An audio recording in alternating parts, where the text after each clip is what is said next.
사도신경으로 신앙 고백하겠습니다. 나는 전능하신 아버지 하나님, 천지의 창조주를 믿습니다. 나는 그의 유일하신 아들, 우리 주 예수 그리스도를 믿습니다. 그는 성령으로 잉태되어 동정녀 마리아에게서 나시고 본디오 빌라도에게 고난을 받아 십자가에 못 박혀 죽으시고 장사된 지 사흘 만에 죽은 자 가운데서 다시 살아나셨으며 하늘에 오르시어 전능하신 아버지 하나님 우편에 앉아 계시다가 거기로부터 살아있는 자와 죽은 자를 심판하러 오십니다. 나는 성령을 믿으며 거룩한 공교회와 성도의 교제와 죄를 용서받는 것과 몸의 부활과 영생을 믿습니다. 아멘. 찬송가 342장 찬송하겠습니다.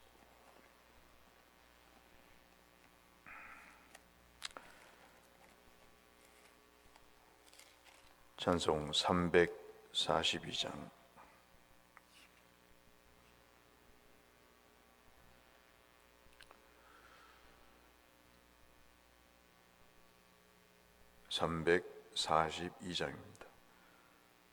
너 시험을 당해 죄 짓지 말고 너 용기를 다해 곧 물리치라.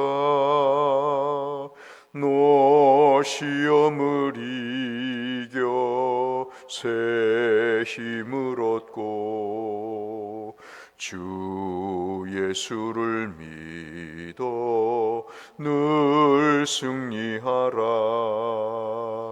우리 구주의 힘과 그의 위로를 빌라. 주님 내 편에 서서 항상 도우시리.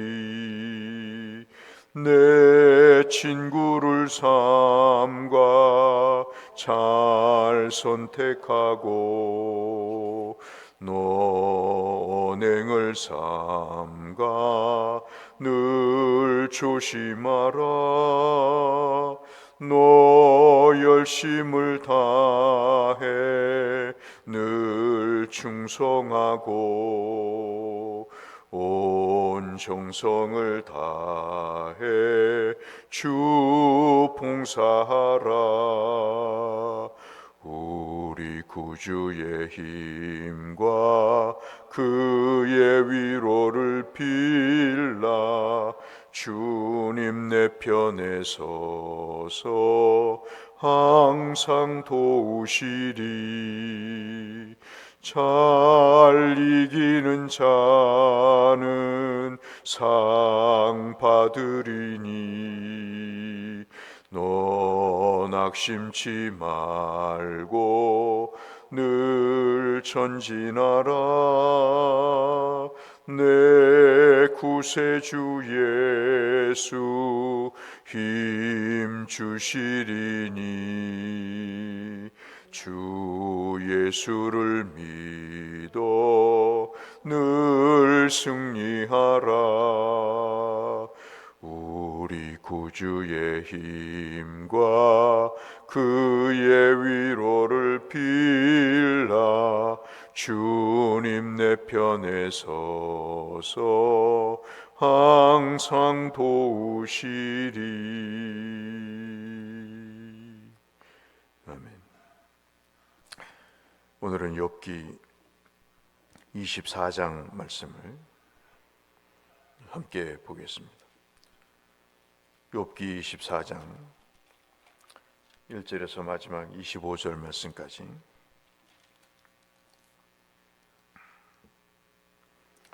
욥기 24장 1절에서 25절까지 한 절씩 교독하겠습니다. 어찌하여 전능자는 때를 정해 놓지 아니하셨는고 그를 아는 자들이 그의 날을 보지 못하는고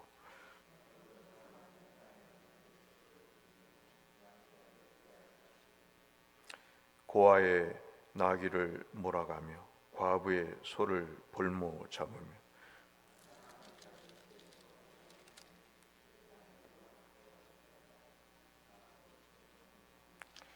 그들은 거친 광야의 들나귀 같아서 나가서 일하며 먹을 것을 부지런히 구하니 빈들이 그들의 자식을 위하여 그에게 음식을 내는구나.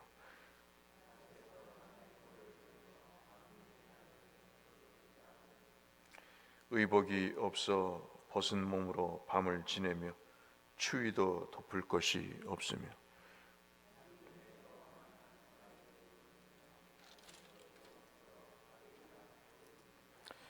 어떤 사람은 고아를 어머니의 품에서 빼앗으며 가난한 자의 옷을 볼모 잡음으로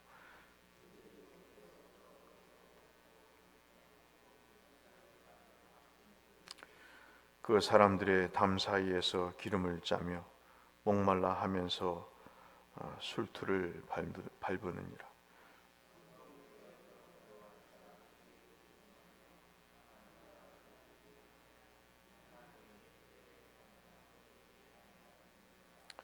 또 광명을 배반하는 사람들은 이러하니 그들은 그 도리를 알지 못하며 그 길에 머물지 아니하는 자라.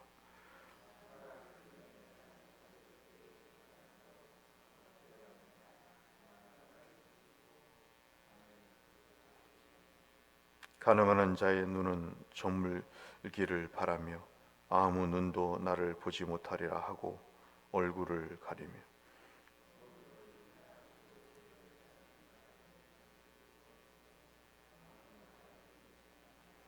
그들은 아침을 죽음의 그늘같이 여기니 죽음의 그늘이 두려움을 알미니라.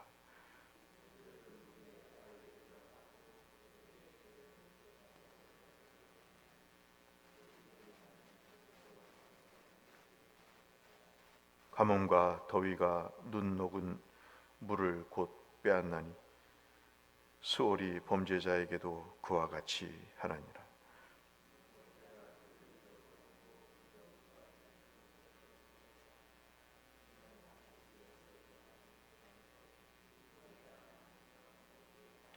그는 임신하지 못하는 여자를 박대하며 과부를 선대하지 아니하는도다.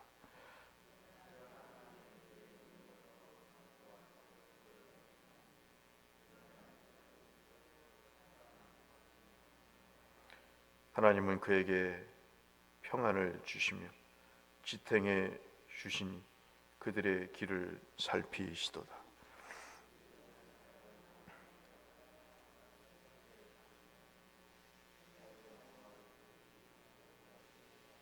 함께 하시겠습니다. 가령 그렇지 않을지라도 능히 내 말을 거짓되다고 지적하거나 내 말을 헛되게 만들 자가 누구랴. 아멘.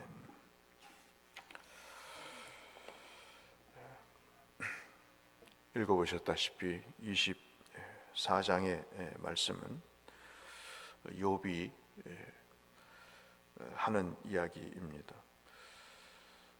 이것을 한마디로 이야기를 하면 내가 죽게로 더 가까이 가겠다 하는 그런 얘기라고 볼 수 있겠습니다. 21절 말씀까지가 소위 말하는 악인들이 어떤 일을 행했는가, 그 악한 짓들이 무엇인가를 말씀을 하고 있고 그들의 죄악상을 욥이 고발을 하고 있다고 볼 수 있겠습니다.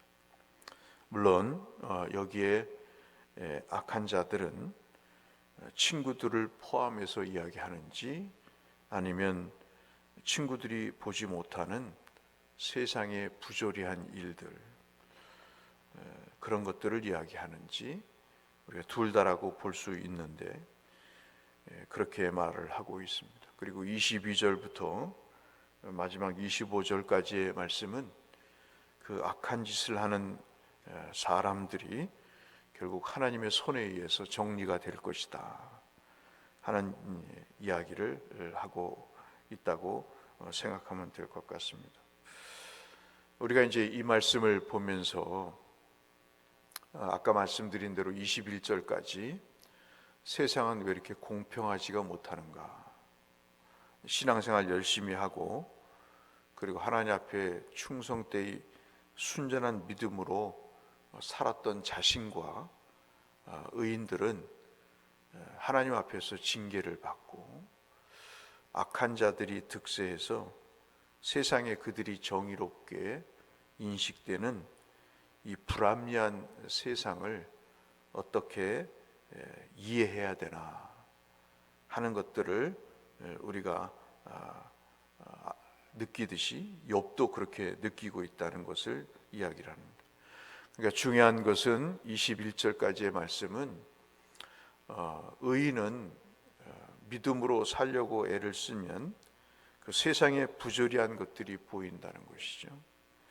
오히려 악한 자들이 더 잘되고 그렇지 못한 의롭게 살려고 애를 쓰는 사람들이 고난을 당하는 이 현실을 통해서 그가 몸부림을 치고 아파하는 그런 이야기를 하고 있다는 것입니다.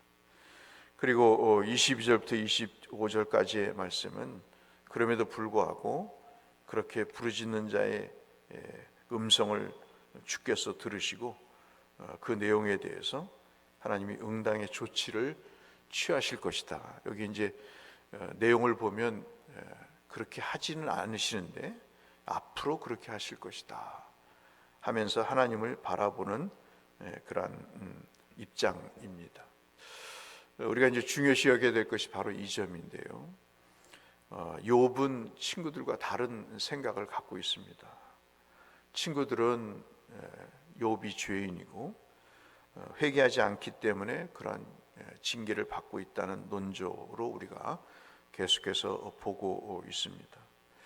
근데 욥은 그렇지가 않죠. 욥은 지금 자기가 당하고 있는 징계나 어려움보다도 우리가 다 알다시피 중요한 것은 하나님의 뜻이 어디 계시는가 하는 것을 찾고자 하는 것이 그것이 차이다 말씀을 드렸습니다. 친구는 욥의 죄를 찾고 있지만 욥은 하나님을 찾고 있다 하는 그 차이가 있다고 말씀을 드렸습니다. 그래서 이 1절부터 이런 각도에서 1절부터 21절까지의 내용을 보면은 만약에 욥이 고난을 당하지 않았으면 그냥 평탄한 삶을 살았다고 한다면 하나님께 이런 정의나 심판을 목 놓아 외치면서 하나님 살아계십니까? 하나님 정의로우십니까? 하나님은 정말 이 세상에 주관자로 계십니까? 라고 부르짖지 않았을 것이다 하는 추측을 해보는 거죠. 즉 다시 말씀드리면 이런 어려움이 아픔이고 슬픔이지만 그러나 이것을 통해서 하나님을 더 찾게 된다는 것, 그것을 1절부터 21절까지는 우리에게 설명해 주고 있는 것입니다. 세상이 이렇게 참으로 비참하게 돌아가니 하나님이 나타나셔서 당신의 뜻을 증거하시는 것이 옳은 일이 아닙니까? 하나님이 살아계시다면 어떻게 이런 부조리한 일들이 벌어지겠습니까? 하면서 하나님의 정의와 심판을 외치는 그런 일이 벌어지고 있다고 볼 수 있겠습니다. 그 고난이 이런 면에서 어찌 보면 하나님을 더 가까이 하는 그런 역사를 이룬다 이렇게 볼 수 있겠죠. 제가 아는 어떤 분이 계셨어요. 신실한 집사님이신데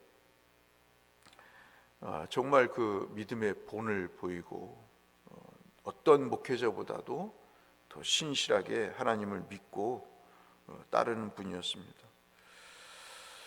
참 어떤 교회에서 작정 기도를 하고 또 선교나 또는 연약한 식구들을 위해서 우리가 중보하자 그럴 때는 그 중보팀에 같이 가담해서 기도도 하고 또 어떤 절기가 되면 가족들을 이끌고 일주일 동안 고난주가 아니면 고난주간 시간으로 또는 우리가 성탄절을 앞두고 대림절에 기도를 하자 그러면 또 그렇게 기도를 하는 그런 분이셨습니다.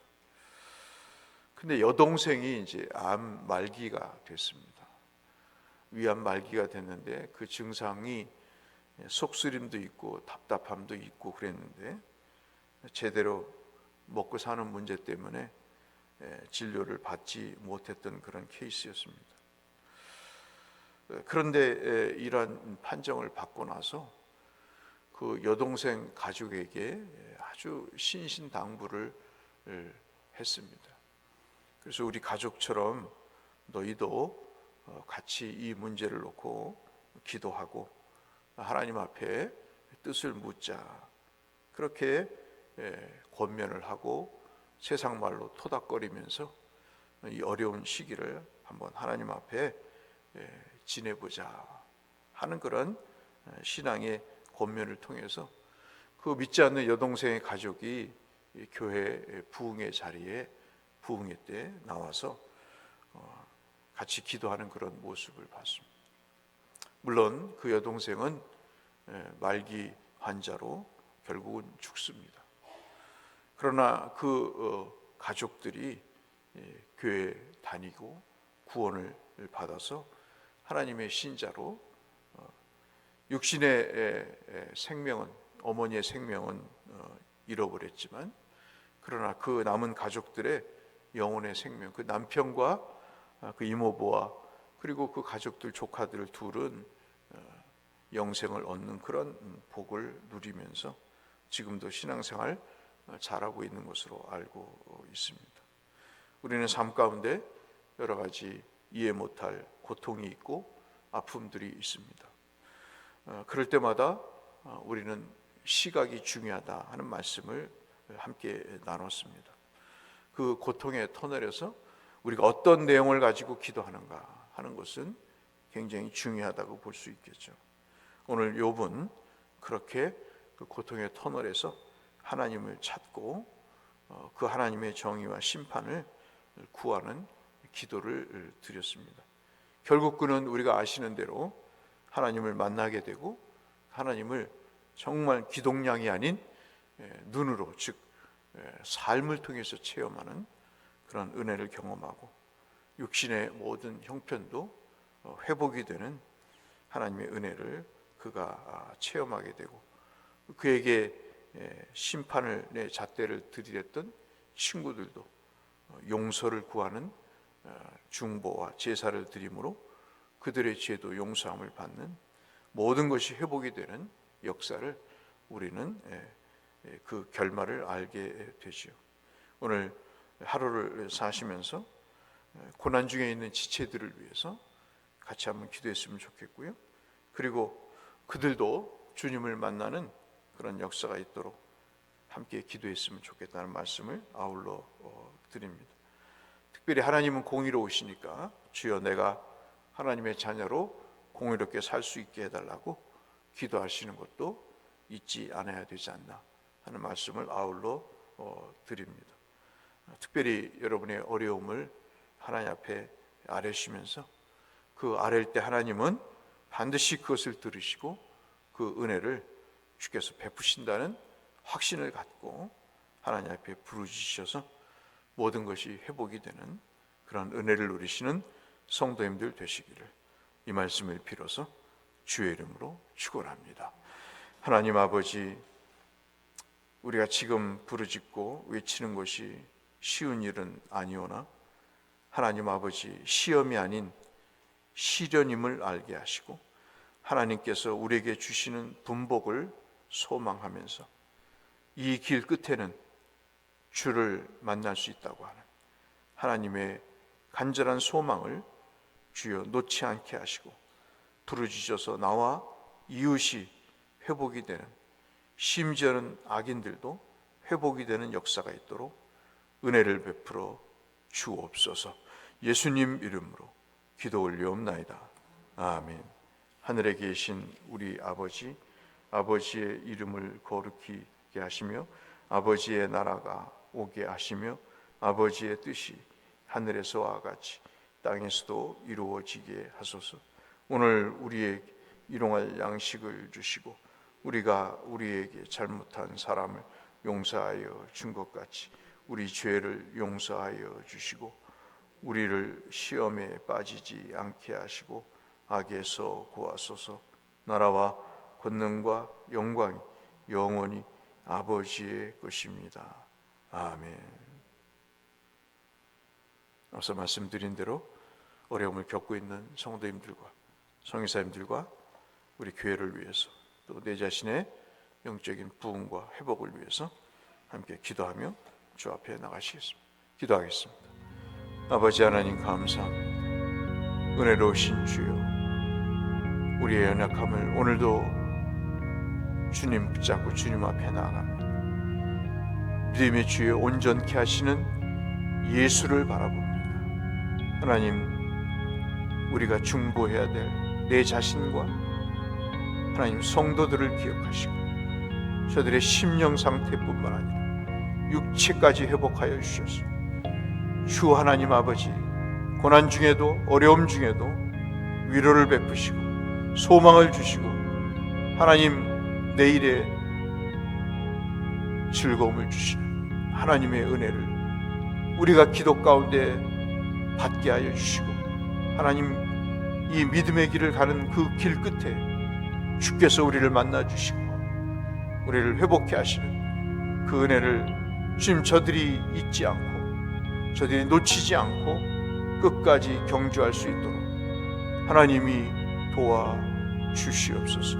오늘도 그 주님과 동행하는 하루가 되게 하시고 주님 찾아가 주시고 만나 주시고 육신의 강건함으로 하나님 아버지 동역의 열매로 그리고 부흥의 역사로 주님 귀결되게 하여 주옵소서.